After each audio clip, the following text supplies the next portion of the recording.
Welcome, our virtual water cooler friends, to the 30th episode of Into the Filmverse. What is Into the Filmverse, you ask? Well, it's a movie fan podcast covering all types of film content, including movie news, new releases, and a variety of past releases. I'm Mytchel Chandler. I'm Bryce Payne. Today, we are discussing breaking film news, which I just mentioned, various content was throughout the week, and the 2015 music drama Straight Outta Compton. If you want to see our reviews of the films we talk about today, or all the other films that we rate, join us on Letterboxd, the social network of film lovers. You can find me, Mytchel Chandler, at Mitch Reviews. You can find me, Bryce Payne, at Payne Reviews, Payne Reviews. Mitchell, you're not going to say about your why. Yeah, no, I don't actually care. Before we dive into our weekly movie watches, I'm gonna go off the top with some recent movie news, bro. So obviously we don't have anything Disney Plus to talk about this week because Falcon Winter Soldier ended. Hey. What's Bad up? Batch. Oh, I mean, It was I guess. okay at best. I was gonna let you talk about that in our weekly movie watches, but I'll let you talk about that here. Bad Batch, the first episode of that came out. It's a new Star Wars animated show. Bryce, how did that come out for you? It was okay. I wasn't like blown away at any moment. I wasn't like, oh my god, but I was like, yeah, I don't know. It's interesting. Look at clones. Any spoilers, fun shit to talk about? Clone Force 99 is kind of a fucked up thing to exist because it's like genetically modified clones with altercations, right? So they're like super smart or whatever. Oh, so is that how they got a female one? Yeah, she's a Jango Fett clone that's been modified. But all I can think about watching this is I'm like, doesn't this feel like a cop out in some ways? I always like clones just being like clones. Now they're like, oh, we got special clones, but now I'm like, if they're not gonna die by the end of the season, like I don't give a fuck. That's kind of like that. But no, it was an okay watch. I'm excited to see where it goes. It was really long. It was an hour and 15-minute long episode, which just blew my mind. Almost a film. Yeah, I was like, this is like a 90-minute movie. Like, holy fuck. I wonder if the next episodes will be that long. I fucking hope not, because Clone Wars was 22 minutes, and that's what I went into this expecting it to be like a 22-minute episode, and it was like hour and 15. I was like, excuse-moi, the fuck? We're going all in. I was like, I guess, okay. But yeah, it was okay. It shows Order 66 at the beginning, because obviously you got to have that. And it showed like Kanan Jarrus escaping from the clones, who, if you've seen Rebels, you'll know he is the Ezra's master. So you see him as a Padawan escaping Order 66, which is pretty neat. Okay, that is neat. But yeah, I don't know. There's a cool scene where it shows Anakin and Obi-Wan's like killing droids in the Revenge of the Sith movie, but it was animated, and I saw a video where they like transitioned it into live action, and that was really fucking dope. That is cool. Like it was a seamless transition into it, and I was like, oh shit, the animation got clean. Oh, I guess, yeah. How is the animation? Is it It's good? amazing. It is amazing? Okay, so you've seen like the first few episodes of the Clone Wars show. Yeah. Dude, it's like they put the dial up to 11. It's wow. It looks so fucking clean. Okay, well, it's good to know. I mean, I'm glad it has some of the clean animation. Some of the stuff's like, I was like, damn. God damn. It's good, because if you've like seen Revenge of the Sith, like the scenes that they use from Revenge of the Sith almost like exactly like they do from the movie with like a little bit of polish. That is awesome. Not Pixar style yet. We'll get there. We'll get there. Yeah, it is still just a TV show. So speaking of Disney and Disney Plus, Marvel came out with a Welcome Back to the Movies reel. I watched this. I watched this like 3 times, and I cried 3 times. I didn't realize I watched this. Then I was looking it up because you were like, I've cried 3 times. So I was like, I'm going to watch this. And I was like, oh, I've seen this. Bro, Stan Lee, so basically it was like a love letter to the movies with Stan Lee opening, basically saying, welcome back to the movies, and here's our future slate. They're not even like their future slate. They just confirmed current like, and release future. dates Right. and revealed titles. Real titles, exactly. Instead of like Black Panther 2, now it's like an actual title. Exactly, which we'll get to in a second. Yeah, here. I was like, I won't start it yet. But overall, honestly, just that. I mean, it started out with Stan Lee's words, and of it just being, being a community and being with your brothers and sisters and your, fellow film fans, and then I'm just picturing you like looking at your tattoo of a signature and being like, well, honestly, it was like that too. I was just like, tears are coming down, and then they did the Captain America saying Avengers Assemble and Endgame, and people losing their minds. Bro. I thought of this thing about how funny it would have been, because you know how Falcon and Winter Soldier always started with the Marvel logo? Yeah. What if they changed Steve Rogers into John Walker when the show was running? That would have been fucked up. I would have laughed my ass. I think I was watching the final episode, and they did like the logo, and I was like, man, how funny would that have been? That would have been fucked up, let's be honest. Well, when they did the Endgame thing, they had to have half the people gone, so I'm like, they can edit it, obviously. I know. Shit would have been funny as hell. They're like, new Captain America, and then the People next would have Marvel lost logo it. been like fucking John Walker instead of Steve Rogers. People would have lost it, dude. I would have for sure. But here is I'm trying to find but basically they released a bunch of new titles for films and release dates specifically. Black Panther. Wakanda forever. Exactly. I'll let you I like do it. that title. It's a good homage to Chadwick Boseman, and I guess that's what Ryan Coogler said. He said that this movie's going to be a tribute to Chadwick Boseman and the legacy he had. Yep, that's exactly what it was. Although there's a lot of people saying Michael B. Jordan should be coming back as Killmonger to take over the mantle as Black Panther, and I'm like, bro, did you not see the first movie? He did. Yeah, no, honestly, exactly. And even he was like, yeah, if there's a room in the future for Marvel, I'd be more than down. I was like, bro, you dead. You died. Like you are gone, boy. You stabbed yourself and died on a cliff. Like you is not alive. No, he's not coming back. Sherry cryogenically froze him. It was like, we'll revive him when the time is right. Exactly. But that being said, so they had Black Panther: Wakanda Forever. They released Captain that. Yes, Captain Marvel 2 is now called The Marvels, which I actually like that more than just Captain Marvel 2. I'm so excited. Like this film went from like me being excited to like on a 1 scale to like at least like a 7 now. Because okay, so here's my issue with the TV shows being added to canon. What if you didn't see them? See, okay. Actually, I'm glad you brought that up. They need to like bring like a previously on like Miss Marvel or whatever. No, I'm glad you brought that up because remember, okay, the whole thing about Marvel and any films or TV shows that Marvel makes, and what the brilliance of Kevin Feige is that he always makes films so that you never have to watch anything before it to be able to understand it, right? How would you watch Endgame without knowing anything about it? You can still watch it because you go to Endgame. No, they start out with Hawkeye's family dusting, so you understand that there was a cataclysmic event.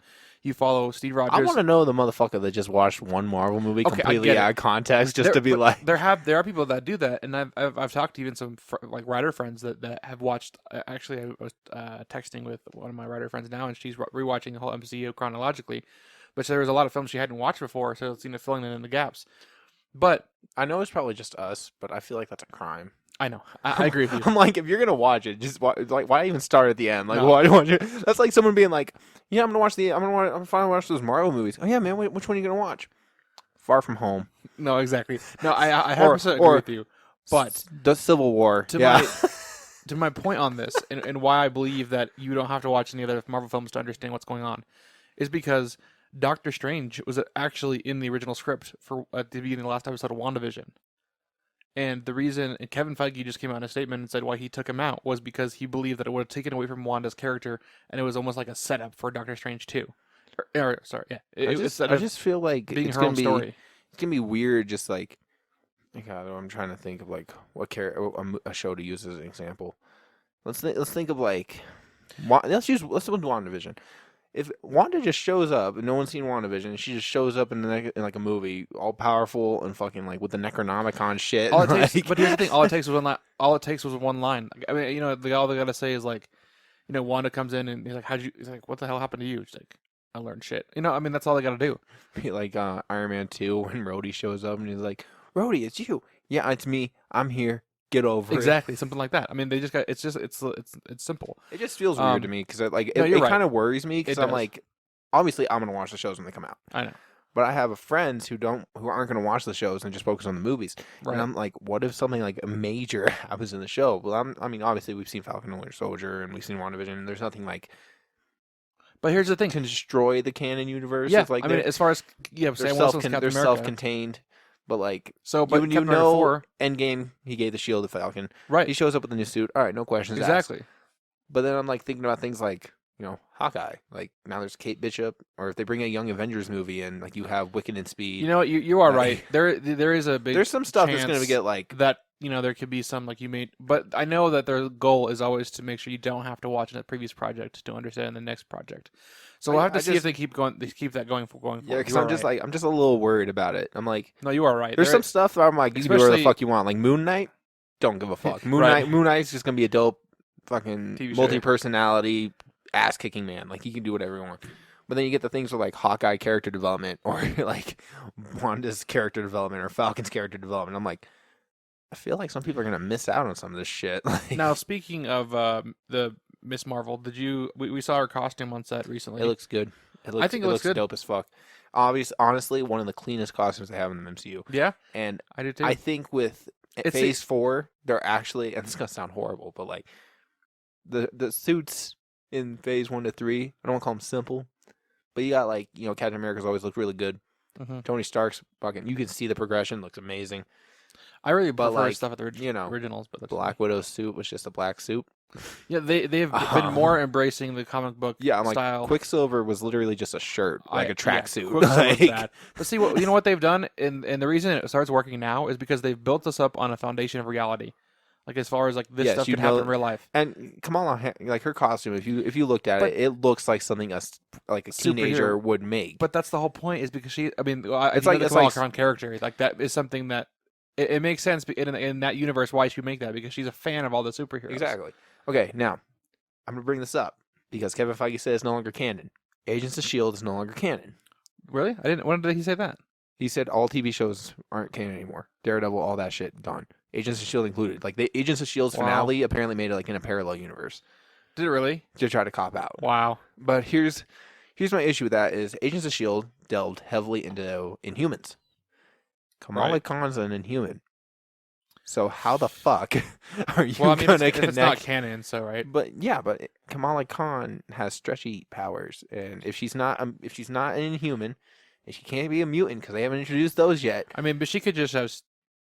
That's a good point, because Inhuman's a big part of her character. Actually, you're right, because up until this point, there has been no superhero that has not been in an accident, radioactive. Yeah, built their own shit. I mean, because unless they're going to change how or God, right, exactly.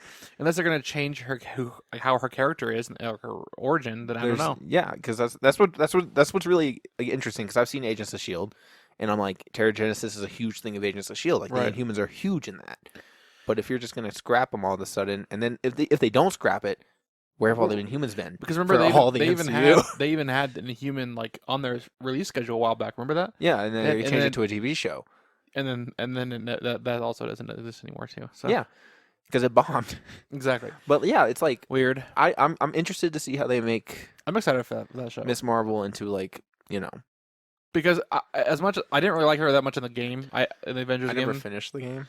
I just didn't like her character as much because she felt way too. She was everything I wanted to be. Like I was sitting there and I was like, "Oh, that's a shield." She's like, "That's Captain America." I was like, "Shut the fuck up!" Like, goddamn, that's my line. Exactly. I'm the one supposed to be excited. Fuck you. Exactly. Yeah. It was. She would see like Iron Man's helmet and be like, "Oh my god!" I'm like, bro, it was like stop taking my shit away. The audience is usually the directors of things like we need to be like in Mortal Kombat. They're like, we need somebody to like to be the audience, and like she's too much like the audience. You know, it's like just leave me alone. It's like stop thinking what I'm saying. Yeah, the Marvels is gonna have Miss Marvel, Captain Marvel, and Monica Rambeau, who actually is Captain Marvel in the comics. Like she becomes Captain Marvel, but it's cool. Also I enjoy it. Photon, I think, is her name in that. Yeah, that's gonna be cool. Guardians of the Galaxy got its official title. To no surprise, it is Volume 3. Which James Gunn has stated is his final Guardians of the Galaxy movie. He did. I saw that. Honestly, I'm super happy. And that sounds weird because I love all the Guardians of the Galaxy films, but my whole thing about when you're doing films is that you have to know when to end. Correct. And the biggest thing is after a certain point, your vision gets stale. Like, you know? If you keep doing the same thing over and over and over again, it gets stale. Did you hear that they're thinking Rocket's gonna die in this one? I mean, I guess. Because James Gunn is making a big thing about how he's excited to finish Rocket's arc, and the title for Guardians of the Galaxy Volume 3 has like the brown hair in it. So like people are like, Yondu was blue, Groot was brown. Oh my god, I don't know about that, but I guess we'll find out. It'd be pretty interesting thing. My what's the word I'm trying to look for?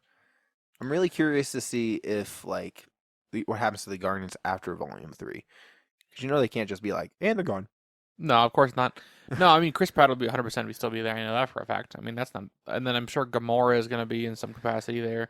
I mean it'll be interesting to see. Yeah, I mean because there's no way they're going to just end. They're not just going to be like, and it's done, because every single movie would be like, I don't know. You're But looking. where? Okay, so what? Guardians of the Galaxy 3 comes out in 2023. 2023. Yeah. And so by the time you'd see another Guardians of the Galaxy, if they did one, what? We're Add already another gonna have 5 like years. 7 movies. 7 years. So yeah, it would be a while. That's another issue with all their movies that are coming out because I'm like, there's some Yeah. people I really want to see, and then I gotta wait like 5 years to fucking see I know, them. and it goes by just like a snap. No, I mean pretty much joke there. But You're right though, but I think with the fact that coronavirus put a halt to everything, it feels like it's been fucking forever. Honestly though, and that's gonna be so good for Black Widow. People are gonna be like, a new Marvel movie. I'm getting into the theater or the right hype now. will have died down. No, I think it's gonna be a resurgence because the amount of Well, if we've seen activity anything, that you've seen at movie theaters, yeah, I was about to or say like even because everyone was making a big deal about Godzilla versus Kong. right. Then Mortal Kombat came out. Well, yeah. And dude, I tried to buy seats on like opening day, and I have never had a problem before. And I that know. shit was sold out. I mean, and was obviously, like, some of the seating is still restricted, but still, like every fucking seat, showing I know. was sold out, and I was like, Jesus Christ! All right, I guess I'm watching that at home. I'm actually, Shit. I think I need to start planning out buying my tickets for some stuff coming up because that might be coming out sold out too. Because usually I'll buy my tickets like Wednesday before the movie comes out, but I think I might need because nobody ever buys tickets like that. Yeah, because Spiral's tickets went on sale, and like me and my wife jumped on that. We were like, shit, we gotta watch that. Like, actually, I went to go see a film in theaters. I think it was Godzilla vs Kong, and I think I picked this movie tickets 2 days in advance, and it was like I only found there was like 2 good seats left, and out of the whole theater for like the whole night, and I found one showing. and people say theaters are dying. No, it's gonna make a comeback like no other. And I wasn't even gonna reference like going to restaurants and things like that. They're picking up on activity more than they were expecting, and it's gonna come back because people have been locked up for so long. They're ready, anxious to get out. They're ready to get back to the swing of things, and it's gonna be a large boost in sales, I think, for the next year or two. I'm really excited. They released the release dates for Ant-Man Quantumania, which I mean, I'm excited for King the Conqueror, but that's about it for that. I don't know. I think Spider-Man, the Ant-Man No films are like fun just to like They're watch, fun to watch, but I'm also like, They there's released nothing. So they said, obviously, No Way Home Eternals first clips. there was a few some shots in there that was cool. I mean, It looked honestly, pretty. It did. And then, as far as I am aware, I've done some thinking. I can't think of any of them. Chloe Zhao is the first Oscar-winning director to direct a Marvel movie now. Correct. Shit's nuts. And they actually said, Kevin Feige said, I mean, he just said it a little bit jokingly, but he expects to be nominated or be in the run for Oscars next year for Eternals. 16-1 odds right now for Eternals. That's crazy. That's better odds than a roulette table. Because you were just at one. Yeah. That's funny. Because the roulette odds is 35-1. That's 16-1. Like that's wow. The odds I'd are bet on it, bro. insane. I'm just excited because I'm like after seeing Chloe Zhao's I'm excited. cinematography and shit. I'm like, you're right. Eternals is gonna be fucking gorgeous. I'm excited because next year the Oscars is gonna be lit. That's just like I'm just so excited. Everyone actually cares this year. This year was a rough year, but this year for the movies coming out, they're ready. No, I'm ready. So then speaking of I think there's a few other tidbits in there, but that was the main part of it. They did have a Fantastic Four sign at the end. Yes, that is officially in Phase 4, which seems very fitting. Exactly, and that I bet you that'll come out in 2024. Andrew Garfield has declined. That's what I was going to bring up because we were talking about No Way Home coming out, and Andrew Garfield says he said he's not going to be in Spider-Man No Way Home. And actually, I want to clarify, he never actually said he's not going to be in it. He said he didn't get the call. I call bullshit. Here's what's going on. The dude signed NDAs. You're like us. It's Marvel. They're gonna kill him if he says anything. That's what I'm saying. That's what I'm getting to. Like the dude signed. Like NDAs. if I say I saw a Fast and Furious 9 like way before anybody else saw it, and I think it's actually I won't say that. I don't never mind. NDAs, but I legit just thought about how much I could get fined, and I was like, yeah, exactly. And like if Andrew Garfield and Tobey Maguire are definitely in Spider-Man No Way Home, which I mean, we have a lot of hints of why they should be. But wait, before we get too far into this, I do want to say, at the end of the day, I think we should go into this film expecting them not to be in it. And why I want to say that, and your hopes will get too up and they'll destroy the whole feeling of the film. Because the credits honestly, will roll and you'll be like sitting there looking at like, I'm not gonna lie because to this point I really thought it was a guaranteed thing, right? And then he comes out and says this, and I'm like, okay, but if he's actually coming out here and putting a kind of like a final like stamp on this, like, hey, I'm not in it. I didn't receive a call. Like I would have received a call by now. Like you never know what Marvel's doing, but I'm just saying I haven't received a call. I know he didn't actually say. Be like right. I know he didn't actually say that he was not in the film, But my whole point is go in with a grain of salt. Don't like get your hopes up and get crushed. not okay. Exactly. I mean, we're gonna be crushed regardless. So like, I know. I have to go in it being that way. Otherwise, if I go into it expecting to be in there, then I'm just gonna be let down. I know I am. So I have to go in it because if I want to enjoy the movie. That's my thing. I want to go into the film and have fun. So I'm gonna go in it not expecting him to be in there or Tobey Maguire. I'm just gonna expect. They're gonna curveball us and just be like Miles Morales. Bro, don't like, get me started. Like, you thought the wrong way, motherfucker. If they had Miles Morales in a live action film, I would lose my shit. I would be like, yo, like, best movie ever. They're like, you thought it was Toby and you thought it was Andrew, but in reality, you come spot my favorite character of Spider-Man, Miles Morales. Bro, it's over. It's a wrap. It's a wrap. I'll buy 3 tickets day one. Yeah, no, there's quite a bit of Marvel news, but so yeah, a lot of Marvel stuff that was fun. We like Marvel. We like Marvel. We'll talk about that all day. But speaking of another comic book properties, DC. So we know that they've been working on a Superman film with J.J. Abrams. There was some speculation a while back that Michael B. Jordan was rumored to be the Superman.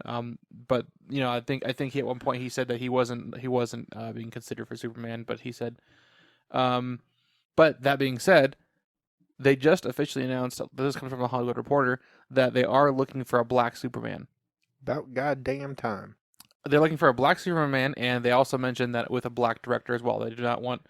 They feel like it'd be tone deaf for J.J. Abrams to direct a black Superman movie, which I mean is understandable. I definitely I get that point.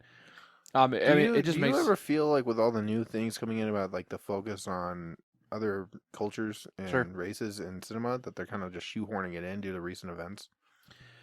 Because I kind of get that feeling sometimes where they're just the way I look at it, because I see what you're saying. I see what you're saying. But the way I look at it is, especially with the directors and the care. I mean, maybe here's an example. Maybe if they just took, if it was like a white director and they just took a random dude, like black dude that nobody knows, and put him in this thing and didn't really take care and develop the story, then yes.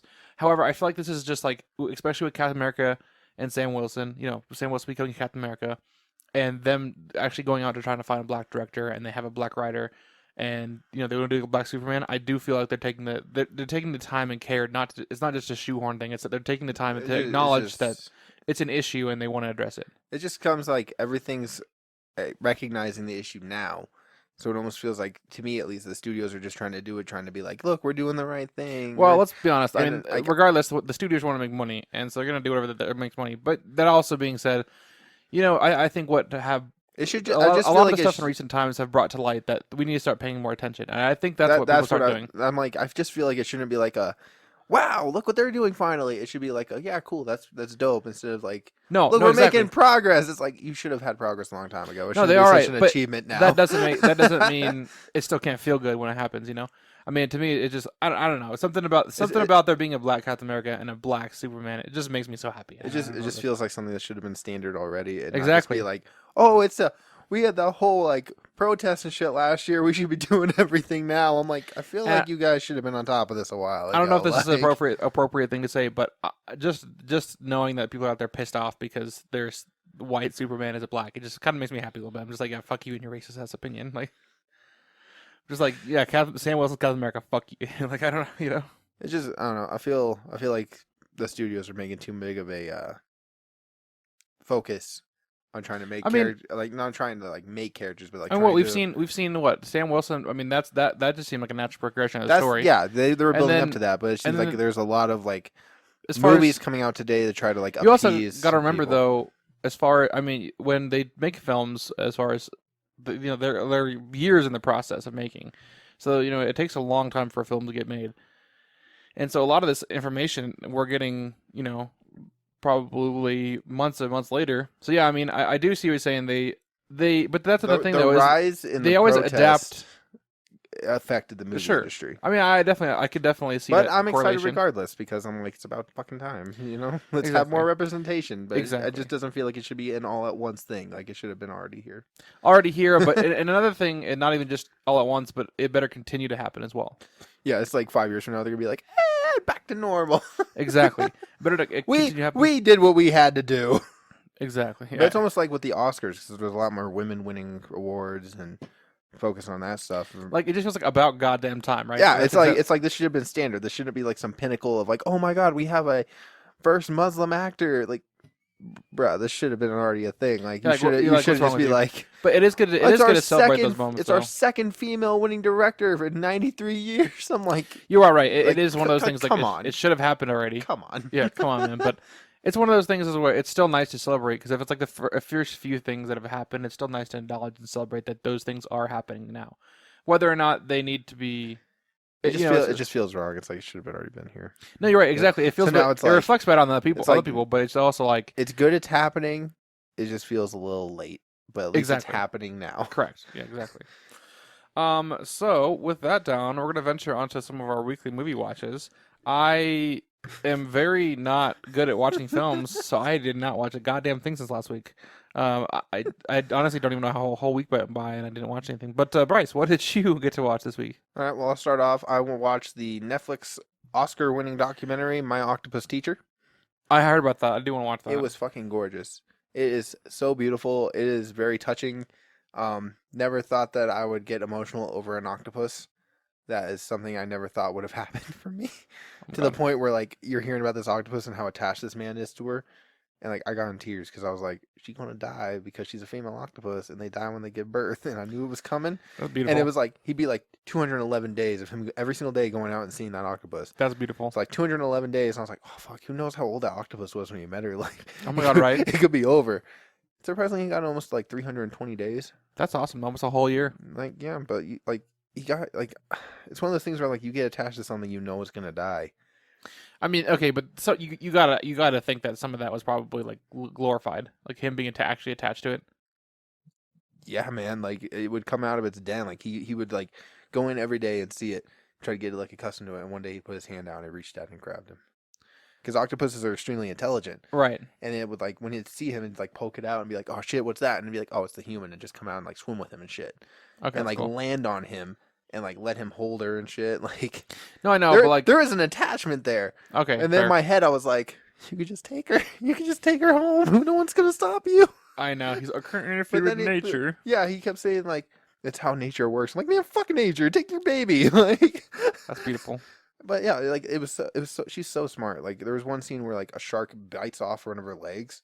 Of course, he's watching it happen. He can't do anything about it because it's interfering with nature. Oh, right. So.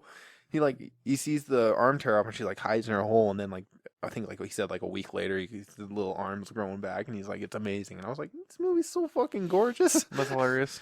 But yeah, really, really solid. I definitely see why it won Best Documentary, and if I hadn't watched it before the Oscars, that would have been my pick. Fair. And it was gorgeous. That makes sense. I think it was my pick just because I knew so many people watched it, but right. Like I hadn't, but now I have, and I was like, oh my God, it's so pretty. You also watched a film by my name. I did. I watched Mitchell's versus Machines. You know, it's spelled wrong, but whatever. It was a cute movie, man. It's about this girl named Katie who was a film buff. So I was already the K collection. I was already like, I'm attached. I found that so funny because I was like looking at the titles. I was like, man, those are like weird titles for movies. And then when I was sitting there, I was like, K collection, Katie collection, but I was also like Criterion collection though. So like, no, it had the same like thing though. You know, at the end on the thing, and then it had the K with the and then some of the titles that they're played off of were actually in the Criterion collection. Exactly. So that's why I was like, I took a picture of it. I said to him, it was like K collection, Criterion collection. Get it? And I was like, nah. And then I looked at it. I was like, oh yeah, that's right. Yeah. And then she's trying to go to film school, so she like gets going to go to school, gets ready to go to film school, and her family's like road trip, and then apocalypse. Road trip and apocalypse. No, nothing better to happen. It's really. I don't want to spoil it because I think you should watch it. But I do want to. Yeah. It was really sweet and endearing and funny and like, I don't know if it would hold up in a second viewing, but for a one-time watch, I was like, it's pretty fucking good. That was a good watch. I was really happy with it. Sweet, good to know. I'm trying to think what else I watched that I want to talk about. Let me go to my letterbox. You watched Nomad then again? I know that. How'd that go for you? It's not as good on the second watch. I was very okay. I was watching it and I was like, I'm not very into this time. Like I don't care as much. I feel that. I did watch Iron Man again. Oh yes, speaking of Marvel, I won't get into that either because we have a review when we went and saw it in theaters. We do, But but Iron Man's awesome though, as always. Iron Man is awesome. I didn't really pay attention because I can quote the movie from like memory, so like I didn't really need to watch it, but it was a solid watch. That's awesome. I also watched Framing Britney Spears. Why? Because I was high off my ass, and my wife was like, "You want to watch this movie?" And I was like, "Yeah." That's funny. I like that. And so we were watching it, and like I actually paid attention. And Britney Spears fans are whack. I could probably say that. They were all like, free Britney. I was like, you don't know her situation, bro. Like, leave her the fuck alone. Like, yeah, you guys. And then they're like trying to explain it. They're like, she is living in a weird relationship with her dad. Her dad has control over everything. And I was like, you don't know her life. Like, you're a fan. What the fuck is wrong with you? Like, that's a person. Like, if she wants to do this, do it. She's been sending coded messages. I think you fucking went in too deep. You're going through your Instagram and being like, yeah, they talked about this podcast. There's a podcast that just goes through like Britney Spears' Instagram and like talks about her post and tears them apart. Really? Yeah. And all I can think about is like, why? Like, I know our podcast is kind of weird, but like, I would hope that we can do better than a podcast tearing apart Britney Spears' Instagram post. Let's do it. They're like, they interviewed these podcast hosts, and they were like, yes, we went through and we started seeing these like weird cryptid messages where it was like, break me out. And it's like, bro, you just got like too much into this. Like, oh my gosh. I post weird shit all the time. Like, you need to chill. And every single person that they interviewed that was a fan was like weird. And then they interviewed this one woman who was like her assistant, quote unquote assistant. And turns out she has a restraining order against her from Britney Spears. This is some weird stuff going on. Weird documentary. Yeah, man. I was like, all right. All right. Y'all have fun with that. I watched this really good Italian film by the guy who made 8.5, Federico Fellini. Oh, cool. It was really cute. I enjoy it. I like you enjoy your little form of films. It was cute, man. Like I was like really into it. I was like watching. I was like, I like this movie so much. I like it a lot. It's called La Strada. I'm really mad I didn't watch it first because if I'd watched this before all the other Fellini films, I probably would have been like, yeah, Fellini, let's go. That's funny. But now I'm like, he's got like a 40-60 ratio of me being like of me liking his movies versus disliking his movies. So he's not even the halfway point yet. Like I still dislike more of his movies than I like. That's not good. No, it is not. Because they're like, he's a master, and I'm like, I don't really like his shit. I'm trying to think. I was trying to think if there's anything I watched just in general. I watched a Jesse Eisenberg movie. What's that? Called The Squid and the Whale.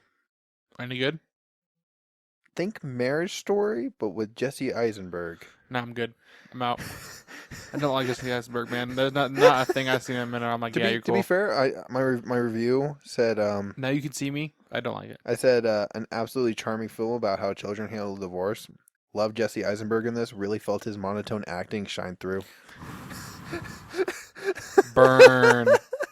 I gave it 4 stars. No, still the burn though. But like, you know Jesse Eisenberg's acting style, right? Where he's like that dull, like, yeah, man, I'm always right kind of attitude shit. Every single role he does. Superman. Oh, you mean where he fucking stuck a Jolly Rancher in people's mouths? Yeah, and like peed in a cup and gave it to a woman to drink, Elastigirl to drink. Think about that. Lex Luthor gave Elastigirl pee to drink and then blew her up. It's fucked up. Man, my thing is like Jesse Eisenberg has that like voice, right, where he does the whole like Scott Pilgrim versus the World, right, where that's Michael Cera. That's Michael Cera. Jesse Eisenberg, he was in that Kristen Stewart movie. Twilight. He was in like 2 Kristen Stewart American movies. Ultra. That's one of them. Yeah. How do I know that? Actually, that was a good film. I like that. That was good. That was a solid film. I like that. You know what? That actually put me back on the map for Kristen Stewart because all I knew was Twilight, and then I watched that and I was like, I'm on. Robert Pattinson, man, like I saw him in fucking like 2 movies after fucking Twilight, and I was like, shit, he's actually a really good actor. What the fuck? Lighthouse was dope on that film. Yeah, you remember Jesse Eisenberg in Zombieland? How he always had that like monotone, like my life sucks kind of shit. Okay, I like Zombieland too. All right, well, I guess I take my Jesse Eisenberg statement back, but whatever. About not liking him in anything, I've seen Zombieland. I like Zombieland. He was in a movie called Vivarium. He was really good in that, but still, like his acting just comes off so. Isn't Daniel Radcliffe in that film? No, it's literally just him and Imogen Potts. Huh. Imogen Poots, not Potts. I feel like I wanted to see that, but I haven't seen it yet. But yeah, no, like Vivarium, solid horror. It's like a small indie horror film. It's really good.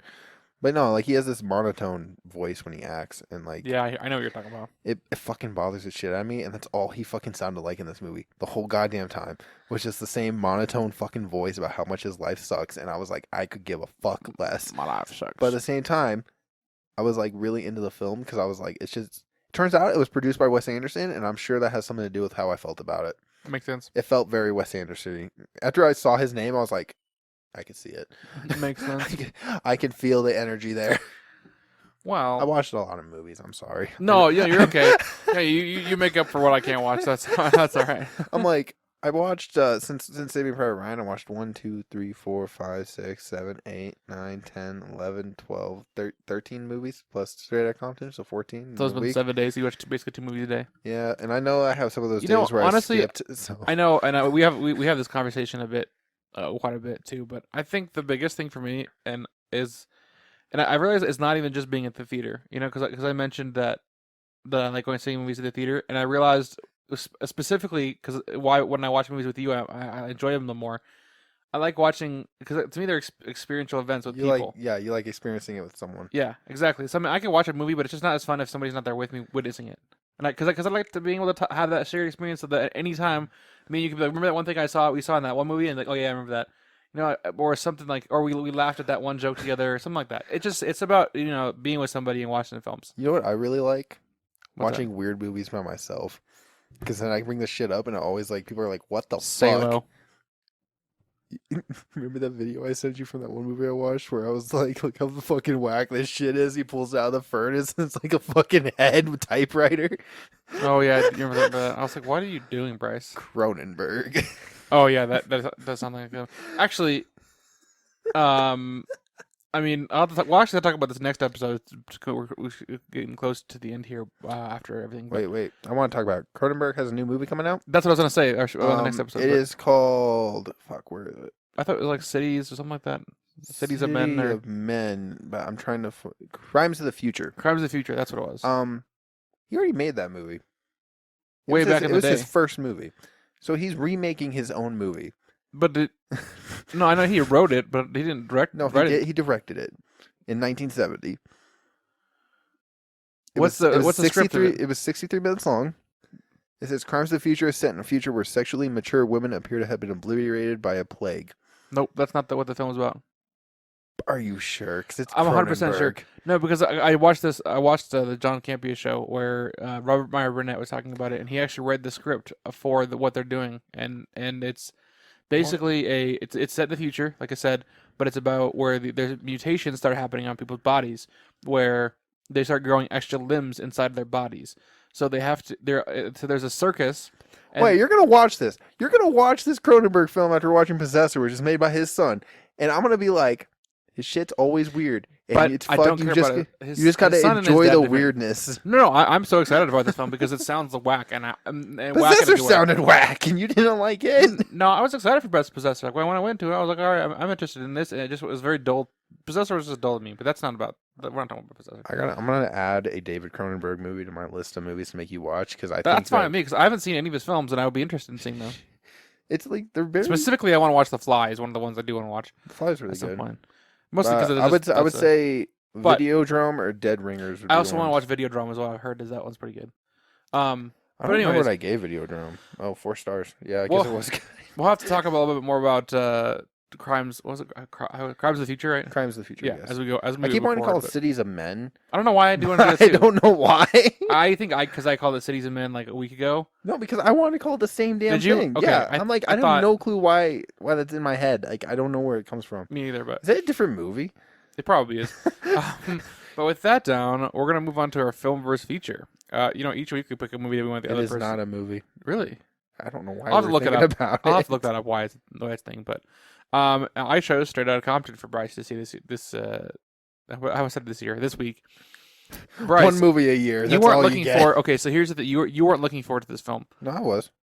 Well, okay, but when we first brought it up, and you were like, I don't want to watch that film. Yeah, I'm not really into like.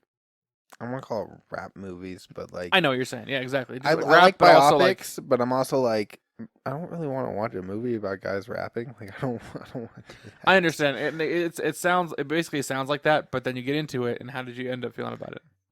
Um, First off, let me just say the casting for Ice Cube, His son. man, that's fucking great. Like there were so many scenes where like his son looks exactly like him, so I was like, man, shit, I would have fucking loved to see like Ice Cube just play himself, Right. because like like they just look the fucking same. I Like, know. It's hilarious. the guy who played Dr. Dre, I don't know his name. He didn't really come off like Dr. Dre to me because I listen to Dr. Dre and shit, and I've Right. seen a lot of videos with Dr. Dre, and I'm like, he just doesn't really like feel like Dr. Dre. Fair. Like it just like the structure, but almost like Dr. Dre, a big fucking man. Like, you know, like it's fine. Hard to find. Eazy-E, I don't know if this was historically accurate to how he actually was, but if it is, he was a dick. That's a good point. I don't know 100%. Like, I don't know. I feel like I looked at it like he was the antagonist of the movie, which I don't know if that was supposed to be how it was, but that's how I felt because I was like, I know he wasn't intentionally trying to fuck over his friends, Right. but he fucked over his friends. No, he did. I think that. Well, I mean, that was. I mean, it's not even just a bit. I don't. I wouldn't say he's the antagonist. Film. I think this film was mostly just portraying what happened for the most part. Yes. And I feel like he was almost getting taken advantage of as much as they were. I don't think if not worse, because he was actually like on the dude's side, taking advantage of them, Right. and everybody else was like, "Yo, it's just shifty," and he was like, "No, he's done so much for us." And then to find out the truth, he was kind of like, "What the fuck?" Right. But no, I enjoyed it. My wife listens to a lot of these songs that they play. I really don't. I do. So I was like, I'm sitting over here alright, it's singing some pretty of these cool. songs. And just like, There was the lyrics, the subtitles were on, so I was like trying not to look at the TV to prove that I actually knew the song. He like rapped one of them, and then he looks at me and goes like, "Yeah, it's not as impressive when the lyrics are on the screen, is it?" I know. That's exactly what I did. And I was like, no, I promise I actually know them. But no, it was a fun watch. I don't have any like overlying issues with it. I will say that yeah, Jerry was a dick. And he died in 2016, so at least he's not here anymore, but he lived a long fucking time. So you can hear fuck you, Jerry. No, not really. Yeah, dude, he fucked him over. I did like seeing all the little like references to how NWA influenced so many other artists. Honestly, though, that's so cool. Like Tupac and Snoop Dogg. Snoop Dogg, Bones. Oh, right. Bones and Thugs. Yeah, I mean, it's fucking insane how much they stretch. Because you also think about like Dr. Dre, also got like Eminem, 50 Cent. Right. Honestly, it's so cool. It's like this group doing what they did and taking the chance and making the records changed basically rap game forever. Yeah. Like that's why it's so awesome. People were like, you can't make rap like this, and now it's the only rap people actually know. Well, yeah, up until a certain point. But well, I mean, yeah, but when you think of gangster rap, you normally think of like Dr. Dre, Eminem. Sure. Like, oh yeah. Okay. No, I'm just saying, Ice as far as Cube. you get to rap now, it's like, what if I got boats? And yeah, but like when you think of like gangster rap, not SoundCloud rap, gangster SoundCloud rap. That's what it's called. Oh, is it really? Oh, wow. But like the gangster rap game was changed fundamentally by this group. Yep. And then to like see their group like fall apart and like them making their own gays, like it's very inspirational. It is Kind of depressing seeing them throwing on a car hood every like 2 scenes. Yo, honestly, but fuck the police. They're trying to tell us we can't say what we want. Fuck them. Yeah, that was a good scene. Yeah, it had some very powerful scenes. I felt like the ending could have been different because I'm like they started focusing on like AIDS and HIV, and I was like, you're acting like that's such a huge part of this movie, but it didn't get brought up to the last like 10 minutes. Well, so I kind think of like that's kind of how everything kind of like. I mean, that's really where the end of the NWA ends, though, is because yeah, but then it like started to sound more like one of those things where they're like trying to bring like light to the situation, like HIV is a struggling thing that we all hit, and I was like, that's not what this movie was about. Like, touch on the subject, but don't act like the whole movie was about the AIDS epidemic. Okay, I guess I could see where. I Because mean, it's like in Bohemian Rhapsody, Freddie Mercury died from AIDS, right. but it wasn't the focus of the film. Like it didn't try to wrap up with like, oh, he has AIDS. It was trying to show like how Queen survived and like he recorded the music and he did everything to like keep things going. And he stayed strong. You know what's weird? I don't even remember what the last scene was. In what? They're in the straight out of Compton. Got it. Trying to remember. I think it was like Dr. Dre gets off the phone with Ice Cube.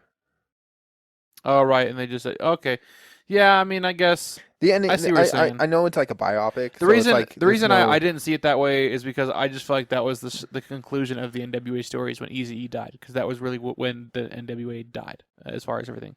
They had a show in 2017.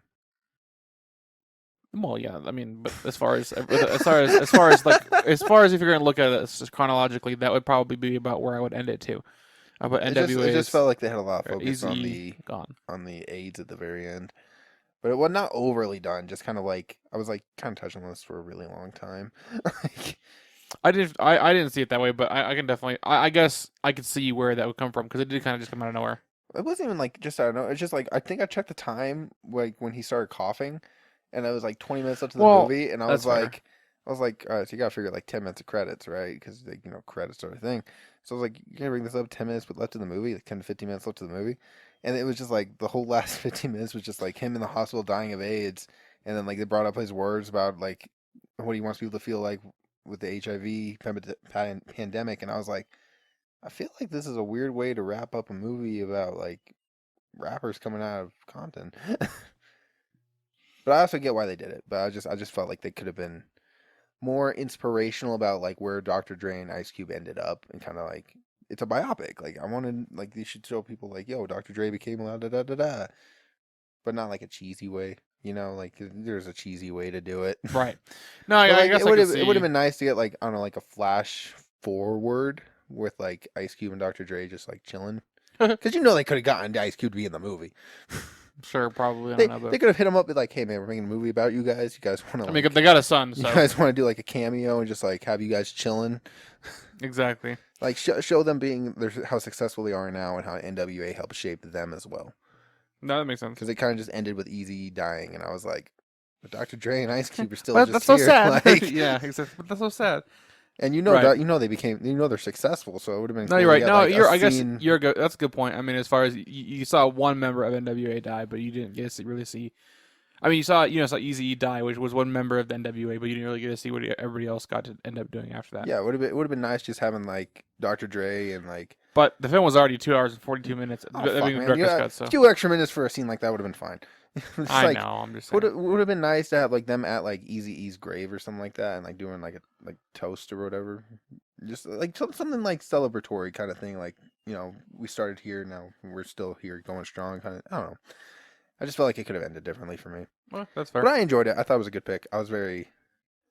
My wife's very upset we watched this without her. Oh my gosh. But was she?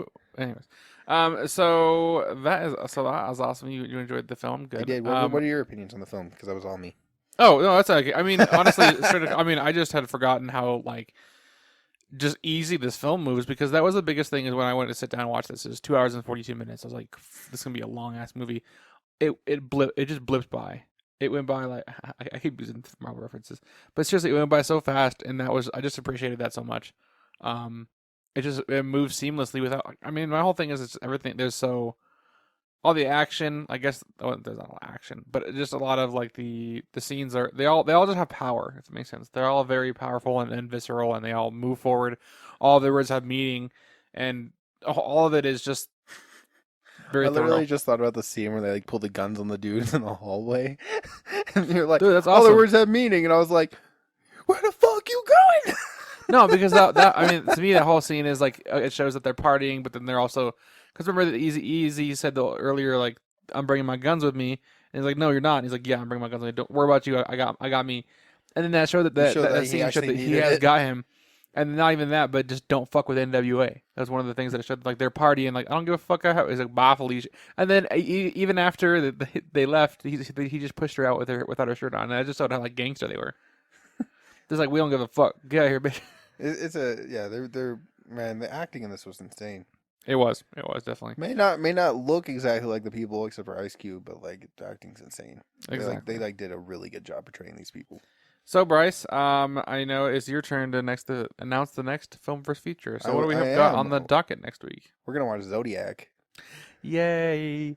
That's the fun film. I've been wanting to watch this for a really long time, so I'm like, now is my time. I have seen this. That's Robert Downey Jr., right? I think he's in it. I haven't seen it, so I don't know. I know Mark Ruffalo's in it. I want to say Robert Downey Jr. is in it. I'm gonna look it up real quick. But no, I'm super excited to see this. I know it's a long ass film as well. Yeah. Not a big deal. I like, but my thing, I think I have seen this actually like one time long ago. But it's been so long that I don't even remember it. Jake Gyllenhaal, Mark Ruffalo, Robert Downey Jr. He's in it. Okay, that's what I thought. Yeah. Okay. Sweet. Yeah. Nope. Super excited. I mean, like Jake Gyllenhaal, Robert Downey Jr. How long? Let's see. How it's. It's on. That's not. Let's see. It's on Prime. Premium subscription though, so I don't know about that. Premium subscription is just right. You can click it. It's 2 hours and 37 minutes. I guess it's about as long as this film. That's not It's bad. actually shorter than Straight Outta Well, Compton. no, I know, but by a few minutes.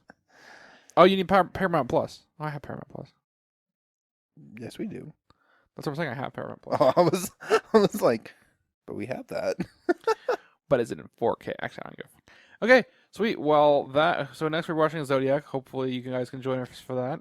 Otherwise, I'm really excited for Zodiac because I've been wanting to watch it, but that runtime's always kind of scared me. And then you were like, make a list of movies you want me to watch. And I was like, fine. And I was like, I want to watch Zodiac. no, honestly, and I'm this a has little been so nice because I've been like actually looking for it every week. I'm actually really nervous because I'm like, it's David Fincher, and for him, he made Mank. So No, now I'm I remember- scared about That's his weird. That's a good point. filmography. But I'm also like, he made Fight Club, Gone Girl, Fight Club's amazing. Social Network. I need to see Gone Girl. 7. We should put that on your list too. Have you seen Gone Girl? I have. Jada made me watch it. Is It's it a good? long fucking movie too. But I've heard it's really good though. There was this like girl from Argentina that was talking to me about it. Like she was a film buff, so she like hit me up about it. Right. And she's like talking about Promising Young Woman, and she's like, I'm gonna be the next God, I can't remember the character's name from Promising Young Woman, but she was like also brought up the character from like Gone Girl, and I was like, Uh-huh. I don't know if you want to be like them. Like they do some horrible things to people. Exactly. Like, I was like, you kind of going a little drastic there, because like Oh, Midrodom over here. I was like, okay, weirdo, psycho. Like, I don't want to be in a relationship with you. Fuck. Exactly. Well, guys, with that down, well, I already said that. Well, thank you guys for joining us as we talked a slew of movie news, various pieces of content we watched throughout the week, and Straight Outta Compton we watched as well. New episodes come out every Tuesday, so be sure to follow us and turn on notifications to get updates every time we post. If you want to keep upside with our activities outside the airwaves, be sure to join us on Instagram at Into the Filmverse Podcast. Bryce, where can people follow you and your wonderful adventures online? You can follow me on Instagram at Pain Low Cinema. You can find me on Twitter as Sanguine Films. Right, I got that. Good. I don't use it very often, so I wasn't entirely sure. And you can find me on Letterboxd at Pain Reviews, Payne Reviews. And you can stay connected with me, Mytchel Chandler, by simply following me on Instagram and Facebook at author Mytchel Chandler, on Twitter at Mytchel Chandler, and on Letterboxd at Mitch Reviews. Remembering that my name is spelled differently, and it's Mytchel. And that is all for this week, our fellow cinephiles. And until next time, Excelsior! True believers.